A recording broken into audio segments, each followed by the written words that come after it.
सदगुरु कबीर बीजक शब्द 97। अल्लाह राम जियो तेरे नाई, जिन पर महर हो तुम साईं। क्या मुंडे भुई सिर नाए, क्या जल देह नहाए। क्या वजु जप मंजन किए, क्या महजिद सिर नाए। मक्के जाए हिंदू बरत एकादशी 24, 30 रोजा मुसलमाना। 11 माह कहो किन टारे, एक महीना आना। जो खुदाए महजिद वस्तु है और मुल्क कई केरा। तीर्थ मूरत राम निवासी, द्विमा किनहु न हेरा। पूरब दिशा हरि को वासा, पश्चिम अल्लाह मुकामा। दिल में खोज दिलई माँ खोजो, यह करीमा रामा। वेद किताब कहा बिन झूठा, झूठा जो न विचारे। सब घट एक एक के लेखे, भय दूजा के मारे। जेते औरत मर्दो पाने, सो सब रूप तुम्हारा। कबीर पोंगरा अल्लाह राम का, सो गुरु पीर हमारा। इस शब्द में 15 पंक्तियां हैं और इन 15 पंक्तियों में सदगुरु मानव मात्र को संदेश देना चाहते हैं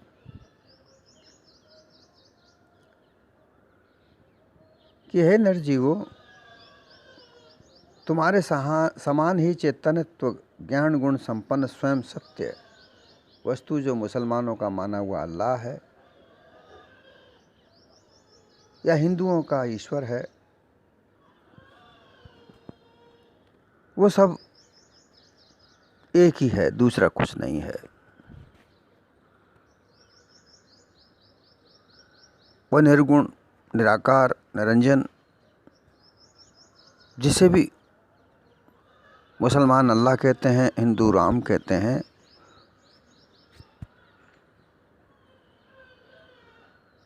वह सर्वत्र हर हृदय में बसा हुआ है।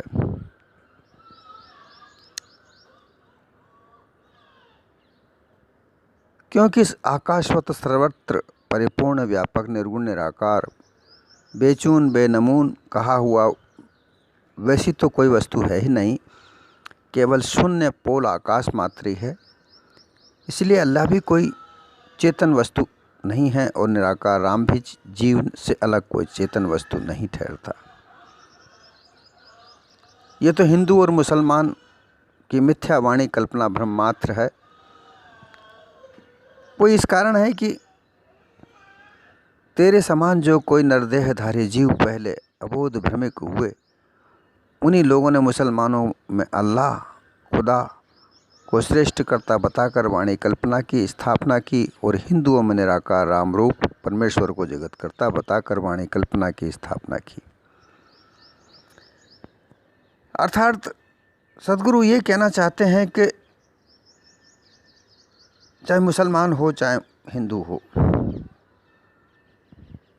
हमारे यहाँ ज़्यादातर मुसलमान और हिंदुओं का ही धर्म का जो विवाद है वो ज़्यादातर हिंदू और मुसलमानों में होता है।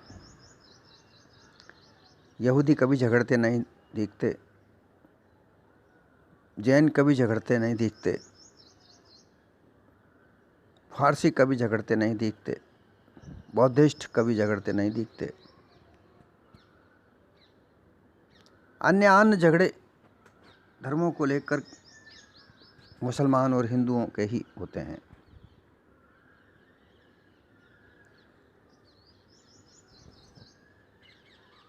अगर इनको आगे देखा जाए तो यह सब एक ही माता पिता की औलादें हैं। जैसे भाई बंधुओं में आपसी झगड़े होते हैं, उसी प्रकार के ये झगड़े हैं, परंतु इन्होंने इसको सांप्रदायिक बनाकर, धर्म के नाम से बनाकर लोगों को भ्रमित कर रखा है। और यही चीज़ सदगुरु कबीर इन 15 पंक्तियों में कहना चाहते हैं कि हे मानव, तुम भूले हुए हो। जो जो मुसलमानों ने पीर पैगंबर बताए वो भी हमारे तुम्हारे जैसे ही नरमानव देह में आए थे और इस मानव देह को एक धर्म का मार्ग बताकर चले गए। उसी तरीके से हिंदुओं में भी जो 10 अवतार 24 अवतार कहते हैं वो भी मानव देह में आए और अपना अपने बुद्धि के अनुसार संसार में मानव धर्म को बताकर चले गए। विद्वान, सूफी, फकीर, पीर, पैगंबर, ऋषि, मुनि जितने भी हुए, चाहे हिंदू हो चाहे मुसलमान, उन सभी ने अपने हृदय में ध्यान लगाकर सत्य को प्राप्त किया, खोजा, परंतु वे अपने आप को नहीं जान पाए और अपने से दूर अलग कोई वस्तु काल्पनिक को मानकर अपने अपने मत पंथ बनाकर वो संसार में प्रचारित किया, उस पर लोगों को चलाया। आगे जाकर जैसे जैसे मानव समाज बढ़ता गया, राजनीति इसमें आने लगी, धन का लालच इसमें आने लगा, मान सम्मान का मोह लोभ इसमें आने लगा, अपने अपने राज करने की प्रवृत्ति इसमें उतावली होने लगी। तब ये झगड़े बहुत बाद से चले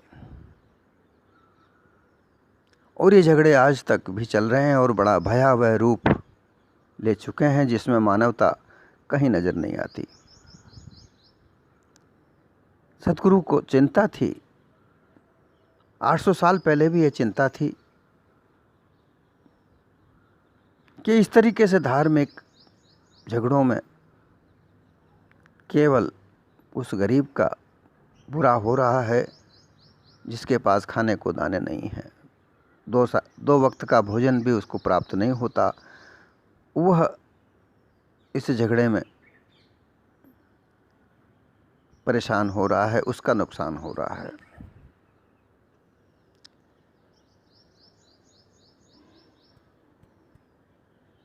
उन नरदेहियों ने कभी अपने आप को नहीं देखा, भिन्नता में भिन्नता डालते गए,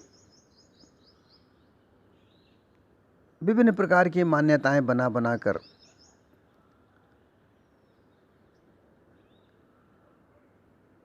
हिंदुओं और मुसलमानों में भी कई प्रकार के मत पंथ, मुसलमानों में भी कई प्रकार के मत चल रहे हैं, हिंदुओं में भी यही है।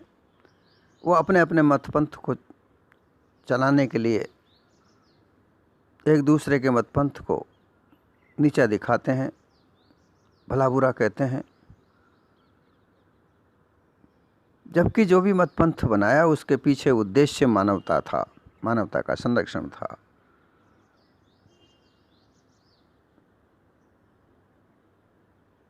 भ्रम कल्पना मिथ्या मानंदी से ये जितनी भी मान्यताएं बनाई, इनमें धोखा ज़्यादा है, कपट ज़्यादा है, छल ज़्यादा है। छल कपट धोखा केवल धन कमाने का मात्र है। जब धर्म को परोपकार से जोड़ा जाता है तो उसमें दया आती है, मानव संरक्षण आता है, और जब दया इसमें से निकल जाता है तो राजनीति आ जाती है, धर्म नीति आ जाती है, झगड़े फसाद आते हैं।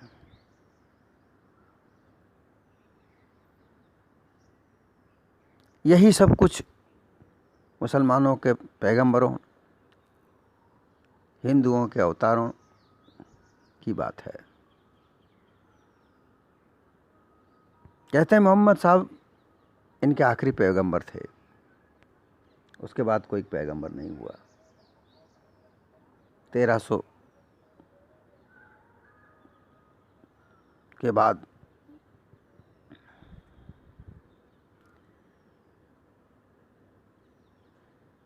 जब मोहम्मद साहब का जन्म हुआ, इनके माता पिता छोटी उम्र में ही चले गए। इन्होंने इस्लाम धर्म से अपने आप को अलग किया, विरोध किया और अपना खुद का पंथ अलग चलाया।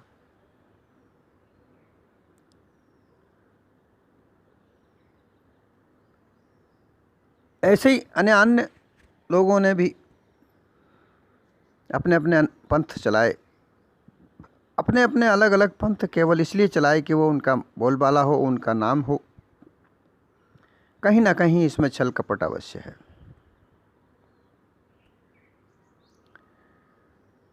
और लोग इस झूठे मिथ्या कल्पना कोई सत्य मानकर, अपना मिथ्या को ही महिमा मानकर, बड़ा चढ़ाकर ग्रंथ लिखकर अबोध लोगों को भुलाया, भरमाया और अपने चेतन जाल में, अपने ही पाखंड जाल में फंसाया। वो सारे के सारे बिना पारक के भ्रम भूल में पड़े रहे। क्या मुंडी भूई सिर नहाए, क्या जलदेह नहाए। मुंडी मूंड, सिर मस्तक, भूई जमीन। पृथ्वी में सिर नवाने से कुछ नहीं होता। उठते बैठते सिर नवा करके पृथ्वी स्पर्श करते हुए नमाज पढ़ते हैं, परंतु इससे क्या हुआ? ऐसा करने से ना उनका मन शुद्ध हुआ, ना वचन ही शुद्ध हुआ। इसलिए ऐसी भूमि में सिर नमा नमा के नमाज पढ़ने से कोई सुधार हित कल्याण कुछ नहीं हुआ। हम माम स्नानागार में जाकर गर्म जल से व ठंडे जल से शरीर को रगड़ रगड़ कर साफ करने से, देह को साफ करने से कुछ नहीं हुआ। शरीर की शुद्धि सदा के लिए तो नहीं रहती। खान पान और आचार विचार की अशुद्धि होने से देह को जल से नहाने मात्र से क्या लाभ हुआ? वास्तविक लाभ तो कुछ नहीं है। वैसे ही हिंदू अपने मूंड को घोटम घोट करते हैं, मुंडित करते हैं, सन्यासी कहलाते हैं, उसी का अहंकार लाद लिए हैं। भूमि में ऊंचा टीला, चित्र विचित्र, रंगी बिरंगी पत्थर की मूर्तियाँ, सोने की मूर्तियाँ, चांदी की मूर्तियाँ, तांबा पत्तल की मूर्तियाँ, मिट्टी की मूर्तियाँ, कंकड़ पत्थर, झाड़ पहाड़, अग्नि पानी इत्यादि को देवता के रूप में मानकर पृथ्वी में सिर नवाकर प्रार्थना करते हैं। इससे दुख नहीं छूटता, न सुधार होता है। व्यर्थ कर्मों का अहंकार लेकर भ्रम धोखे में समय बिताते हैं और भ्रम धोखे में पड़े रहते हैं। खून करे मिस्किन कहाए, अवगुण रहे छिपाए। मिस्किन अगर फकीर अर्थात पंडित विद्वान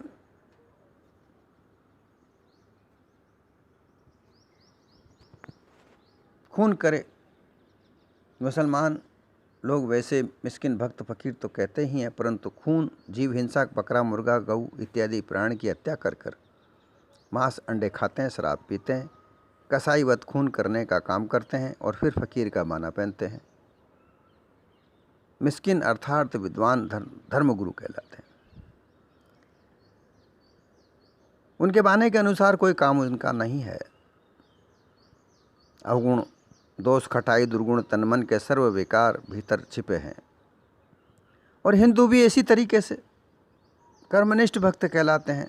देवी देवताओं के जड़ मूर्ति के सामने बकरा पशु का बलिदान करते हैं, वो भी खून कराते हैं, करते हैं। फिर पुजारी बनकर हिंसा करते हैं, मांस भक्षण करते हैं, सर्वगुण दुर्गुण अपने भीतर छिपा के रखते हैं। अवगुण का खदान होकर ही कपटी भगुला भक्त बने हुए होते हैं। क्या वजू जप मंजन किए, क्या मस्जिद सिर नाए। नमाज के पूर्व जल से मुंह हाथ धोना, दाढ़ी धोना, साफ करना, इसी को क्रिया को वजू कहते हैं। तस्बीह, 100 दानों की वह माला जिसका प्रयोग मुसलमान जप के लिए करते हैं, वैसी जप माला लेकर अल्लाह का नाम जपते हैं, स्मरण करते हैं। चूर्ण से दांतों को साफ करते हैं, स्नान करते हैं।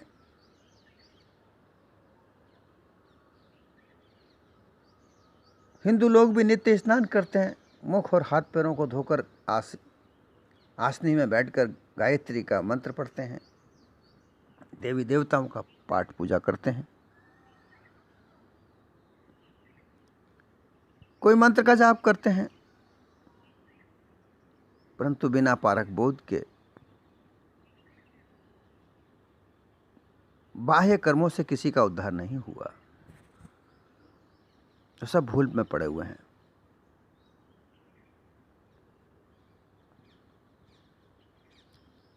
थोड़े समय के लिए मस्जिद में जाकर नमाज पढ़ ली, मंदिर में जाकर पाठ कर लिया, गायत्री पढ़ लिए, पूरा दिन पूरा जीवन तो छल कपट धोखे में ही बीता। दया नहीं रखी, मानव मात्र के लिए दया नहीं रखी। हृदय कपट नमाज गुजारे, क्या हज मक्के जाए। मुसलमानों में हज जाने वाले व्यक्ति को बड़ा आदर सत्कार से जाना जाता है, हाजी कहाता है।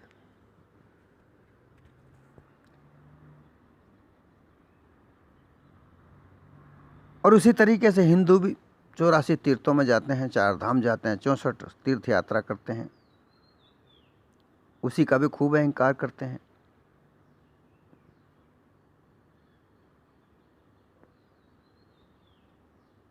परंतु मन में से काम, क्रोध, मद, मत्सर आदि का कोई विकार उनसे छूटा नहीं।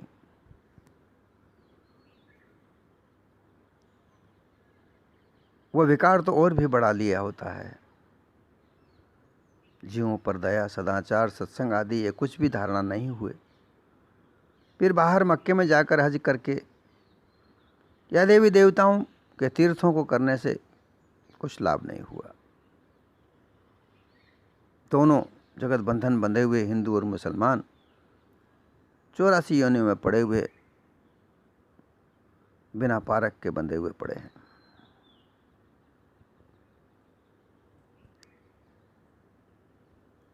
अर्थात सतगुरु कबीर कहना चाहते हैं कि जब तक अपना आपा मारकर, अपने अहंकार को समाप्त कर दया धर्म का रास्ता ना अपनाया जाए, तब तक मानव किसी प्रकार का शुद्ध आचार नहीं कर सकता, शुद्ध आचार नहीं रख सकता। हिंदू व्रत एकादशी 24-30 रोजा मुसलमाना,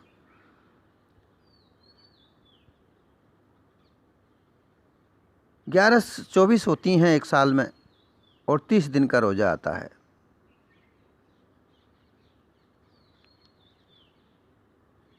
महीने में 2 बार एकादशी आती है, महीने 12 होते हैं, 12 महीने की 24 एकादशी।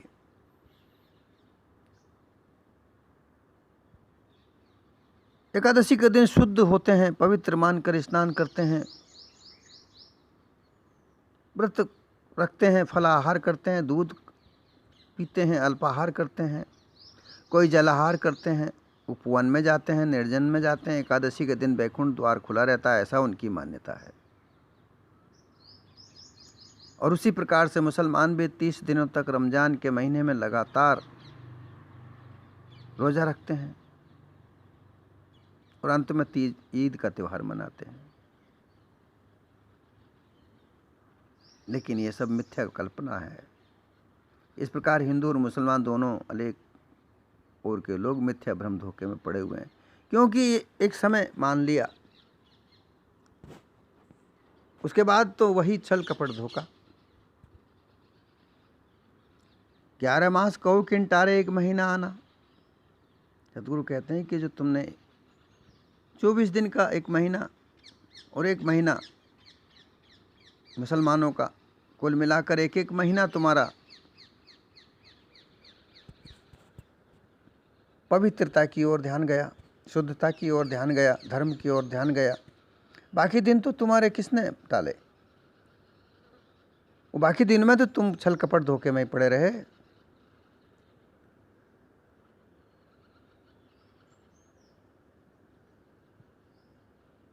ऐसे कल्याण किसी का नहीं हो सकता।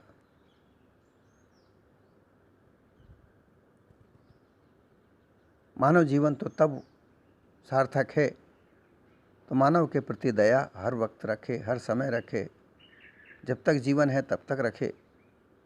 शुद्धता, आचार विचार से शुद्धता रखे, खान पीन से शुद्धता रखे। सद्गुरु कबीर ने एक जगह कहा है,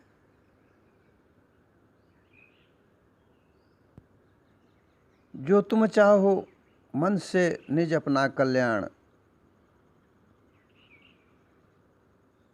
मन से तीन सुधारिए खान पान पहरान। अगर तुम अपना वास्तविक कल्याण चाहते हो तो तीन प्रकार की सुधार तुम्हारे जीवन में होना चाहिए, और वो हमेशा होना चाहिए। खान पान और पहरान, अर्थात क्या खाना है, क्या पीना है और कैसे कपड़े पहनने हैं। विभिन्न प्रकार के कीमती कपड़े पहनकर, आजकल तो फटे कपड़े पहनना भी एक फैशन है। ये इस तरीके से मानवता नहीं नजर आती। मानवता तो नजर जब आए, अखाज तजे और खाज खाए, अर्थात खाने योग्य पदार्थों को खाए और जो खाने योग्य पदार्थ नहीं हैं उनको न खाए। अर्थात मांस किसी के मस्तक को काटने से प्राप्त होता है, जबकि मांस से भी बेहतर, मांस से भी उत्तम खाद्य वस्तु संसार में बिना किसी को कष्ट दिए मिलती हैं, परंतु सब मांस के पीछे ही पड़े हुए हैं। पीने के लिए विभिन्न प्रकार के उत्तम पेय पदार्थ हैं, पीने के योग्य पदार्थ हैं, पर ज़्यादातर शराब के पीछे पड़े हैं। खान पान सुधरान, ये खाना पीना और कपड़े पहनना, ये इनका सुधार जब तक नहीं, कल्याण नहीं। जो खुदा मस्जिद बसतु है और मुल्क के ही केरा। अगर तुम्हारा मुसलमान भाइयों, अगर तुम्हारा माना हुआ खुदा ईश्वर अल्लाह ताला है, वो मस्जिद में ही है जहाँ तुमने उसे ऊंचा स्थान बनाया है, यदि अगर उसी में मात्र आकर के वो बसता है, रहता है, तो तुम्हारे नमाज को देखता है, सुनता है, ऐसा कहोगे, तब विचार करो कि पृथ्वी मंडल के सारे देश, संपूर्ण संसार में कौन रहता है? सब राज्य, देश, मुल्क, ये किसका है? जो उन मुल्कों में रहते हैं वे कौन हैं? यदि ये देश सब खुदा के हैं, सब देश में वो रहता है, तो फिर मस्जिद में ही मात्र खुदा को मानकर क्यों वहाँ जाकर नमाज पढ़ते हैं? वो तो हर जगह, हर शय में उपस्थित है, तुम्हारे आसपास है, ऐसा क्यों नहीं मानते हो? जब सब लोग उसे नहीं मान रहे हैं, इसलिए सब मुल्क खुदा के हैं, केवल तुम मुसलमानों की वाणी ही कल्पना की उपज होने से तुम लोग मस्जिद में जाकर भ्रम धोखे में पड़े हुए हो, जबकि वो सर्वत्र है, हर जगह है, तुम्हारे आसपास है। तीरथ मूरत राम निवासी दुई माँ की नौ हेरा। इधर हिंदुओं में भी मूरत में राम निवास है, दुई माँ की नौ नहेरा। 64 तीर्थ मंदिर हैं, जड़ प्रतिमा स्थापना कर उन प्रतिमाओं में राम, परमेश्वर, खुदा ये मानते हो, तो फिर सारे संसार में कौन रहता है? देहधारियों में कौन है? जो देहधारियों में रम रहा है वही तो राम है। इसे छोड़कर तुम चार धाम में मानते हो, वहाँ मूर्तियों में जाकर, वो पत्थर की मूर्तियों में देखकर दर्शन करना चाहते हो। ये सब धोखा है, छल कपट है। ये सब मानिंदियाँ जो तुम्हारे पूर्वजों ने बनाई, ये मानने योग्य नहीं है। मानने योग्य तो यह है कि हर हृदय में ईश्वर या अल्लाह है, या राम या अल्लाह है, उसे पहचानो। और उसे पहचानने के लिए तुम्हें बिना पारख नहीं पहचान हो सकती। पार के संतों की सत्संग करने से वह तुम्हें पहचान होगी। पूरब दिशा हरि को वासा, पश्चिम अल्लाह मुकामा। और तुम्हारी ऐसी मान्यता है कि पूरब दिशा में हरि रहते हैं और पश्चिम दिशा में अल्लाह राम रहते हैं। हरि विष्णु को नाम दे रखा है परमात्मा, वो पूर्व दिशा में रहता है। प्राचीन काल में पूर्व की दिशा की ओर कल्पना माने हुए सुमेरु पर्वत में श्वेत दीप वैकुंठ लोक धाम निवास स्थान बनाकर विष्णु आदि देवता को रहते हैं, ऐसा पुराणों में वर्णन किया गया है। इस कारण सारे हिंदू समाज में पूजा पाठ जब तप ध्यान शुभ कर्म पूर्व अभिमुख होकर करना चाहते हैं, ऐसी परिपाटी चली आ रही है। और इसी प्रकार मुसलमानों संप्रदाय का उत्पत्ति स्थान पश्चिम अरब देश में है। इस कारण उनके मक्का मदीना का काबा मदीना में रहकर वहीं पर स्थापित किया, ऐसी मान्यता है। परंतु यह सब भ्रम धोखा है। जिसे तुम परमेश्वर कहते हो, परमात्मा कहते हो, वह सर्वत्र है। दिल में खोज दिलैमा खोजो यह करीमा रामा, वो सबके हृदय में है। इसे खोजने के लिए तुम्हारे हृदय में उलट कर आना होगा। तत्वों की परीक्षा दृष्टि से खोजो। बाहर जो तुम लोग खोजते हो वहाँ कुछ नहीं प्राप्त होगा। मनवाणी कल्पना से स्थापना कर कर कल्पित वाणी से जो तुम स्थापना करके तुम बाहर ढूंढते हो, वो कहीं नहीं है, वो तुम्हारे हृदय में है। और वह भी करने वाले तुम चैतन्य जीव तुम ही हो। क्योंकि जितने भी महापुरुषों ने तुम्हें रास्ता बताया वो भी चेतन स्वरूप जीव ही थे। उन्होंने जो संस्कार दिए वो तुम्हें भुलाने मात्र के लिए थे। तुम अपने हृदय में देखो, वो तुम्हें हृदय में पाएगा। वेद किताब कहा किन झूठा, झूठा जो न विचारे। हिंदुओं के चारों वेदों में कोई निराकार ईश्वर ने भी कहीं नहीं कहा है, किंतु देहधारी मनुष्य रूप ब्रह्मादि ऋषियों ने मंत्र दृष्टा बनकर अपनी अपनी मानिंदी अनुमान के अनुसार इति श्रुति ऐसा मैंने सुना, इति श्रुति अर्थात ऐसा मैंने सुना, ये भाव वेदवाणियों में कहा गया है। वेदवाणियों में भी ऐसा ही कहा है, ऐसा मैंने सुना है। इसी प्रकार फुरकान मुसलमानों की किताब, कुरान शरीफ बेचून बेनामून खुदा व अल्लाह ने नहीं कहा है, किंतु मोहम्मद आदि मजनूशह ने खुदा की ओर से अपना कलमा उतारा, ऐसा कहकर इच्छा अनुसार कुरान आदि की वाणी लिखाई। अर्थात जितने भी महापुरुष हुए जिन्होंने अपनी महिमा के लिए खुदा कोई और है, ईश्वर कोई और है, कहीं और रहता है, उसके लिए जितने भी शास्त्र वेद पुराण लिखे, वाणियाँ लिखी, वो कल्पना मात्र है। जड़ और चेतन स्वरूप के गुण लक्षणांत का बोध भी नहीं है। उनको जड़ और चेतन का बोध नहीं हुआ। उन्होंने केवल झूठी मानिंदी भ्रम कल्पना और विषय वासना में लिप्त पड़े हुए उनकी वासनाओं से ही उन्होंने अपने आप को पूजनीय बताकर और कहा कि यह सब ईश्वर या खुदा का वाक्य है, इसे तुम मानो, ऐसा कहकर तुम्हें उलझा दिया, भ्रम धोखे में फंसा दिया।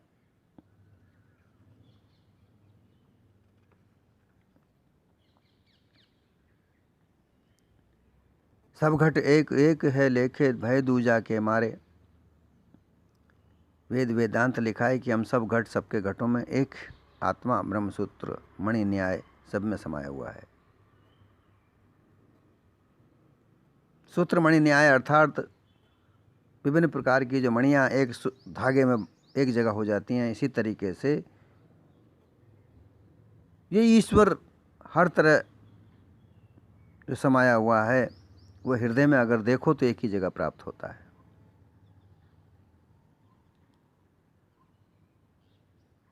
वो उसके घट मृति का न्याय जैसे घट से मट्टी से विभिन्न प्रकार के बर्तन बनाए जाते हैं, उसी प्रकार से उस ईश्वर के कई कई नाम हैं, पर वह एक ही है। एक ब्रह्म सर्वधिष्ठान सत्य है, ऐसा ब्रह्म ज्ञान निश्चय करके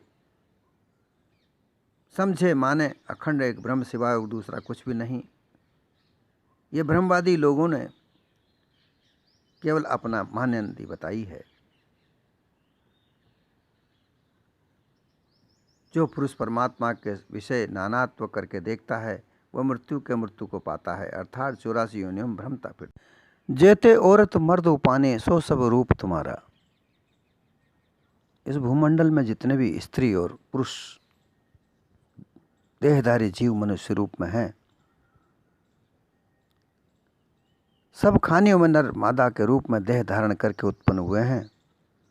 वे सब समस्त जीव मात्र तुम्हारे समान देहधारी होने सब जीव तुम्हारे सजाती हैं। ऐसा जैसा रूप चेतन स्वरूप तुम्हारा है वैसा उन सब जीव चेतन स्वरूप है।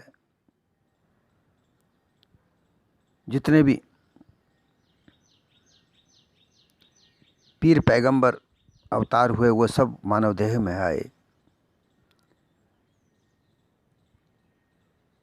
तुम सब चेतन स्वरूप जीवों का स्वरूप भी वैसा ही है। तुम्हारी नरदेह भी वैसी ही है।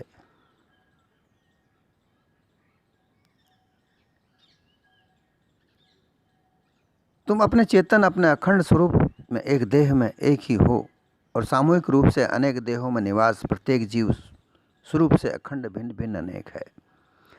ये चेतन स्वरूप जीव लक्ष्य रूप में एक है, अर्थात सब देहधारियों में यह चेतन स्वरूप जीव ही विचरण करता है और अलग अलग नामों से भी जाना जाता है। जैसे जैसे अलग अलग भिन्न भिन्न देह हैं उनके अलग अलग नामों से भी ये जाना जाता है। ये सदा अजर अमर अखंड अविनाशी है। नाशवान तो देह है, कर्मानुसार बनती बिगड़ती है। ये चेतन स्वरूप जीव एक समान होने से ही ये तुम्हारा ही स्वरूप कहा गया है, क्योंकि अध्यासवश अनंतों बार तुमने भी कभी स्त्री की देह और कभी पुरुष की देह धारण की है। मनुष्य देह में चाहे कोई स्त्री हो या पुरुष कर्म भूमि का होने से निज चेतन रूप के पारक बोध से सब अध्यास को मिटाकर मुक्त हो सकते हो। ये देह सर्वसामर्थ है। 84 जीवाजूण में सभी प्रकार के योनियों में ये जीव है। पशु हो, कीड़ा मकोड़ा पतंगा जो भी कुछ हो, जो 84 योनियाँ कही गई उनमें सब में चेतन जीव ही है। परंतु मानव योनि सर्वसामर्थ है। इसमें निज वाणी को जानकर सारी कल्पित वाणी को भ्रम धोखे को निकालकर अपने आप को पहचानने का प्रयास करने से अपने निज पद की प्राप्ति हो सकती है, अन्य में नहीं। और जो खुदा कहे गए हैं, जो 10 अवतार 24 अवतार कहे गए हैं, ये भी सब मानव योनि में ही प्राप्त हुए। अपने अपने सामर्थ्य के अनुसार उन्होंने अपनी अपनी बुद्धि के अनुसार अपने अपने ज्ञान के अनुसार मानव जीवन को अपने अपने अनुमान के अनुसार अपने अपने अनुभव के अनुसार शास्त्र के आधार पर जिन्होंने भी वाणियाँ लिखी, विभिन्न प्रकार के मतपंथ बनाए, उनमें अलग अलग लोगों को चलाया, गुरु शिष्य परंपरा चलाई और अपने अपने शिष्यों को अपने अपने ज्ञान का बखान किया। ये सब मिथ्या कल्पना छोड़कर अब केवल अपने आप को देखो, क्योंकि खानी बाणी संपूर्ण जितनी भी रचना की वो सब चेतन स्वरूप जीव ने रचना की है। कबीर पोंगरा अल्लाह राम का सो गुरु पीर हमारा। पोंगरा अर्थार्थ बालक, पुत्र, अंश, प्रतिनिधि, रसूल इत्यादि कहते हैं। हिंदू लोगों का कहना है कि राम परब्रह्म परमात्मा के मुख्य अंश अवतार में ब्रह्मा विष्णु महेश हैं। ये 10 अवतार पीर पैगंबर लोग, ये सब एक ही रमैया राम चेतन स्वरूप जीव के अंश हैं। ये सब वह उन्हीं का स्वरूप है। इस चेतन स्वरूप जीव का इस स्वरूप है। यही मानव देह में आकर विभिन्न प्रकार के मतपंथ का निर्माण करता है और खुद भूलता है, दूसरों को भुलाता है। इनसे निकलकर जो अपने निस्वरूप में स्थित हो जाए, सद्गुरु कहते हैं कि वही मेरा है, वही मैं हूँ, अर्थात मेरे स्वरूप को जानने वाला है।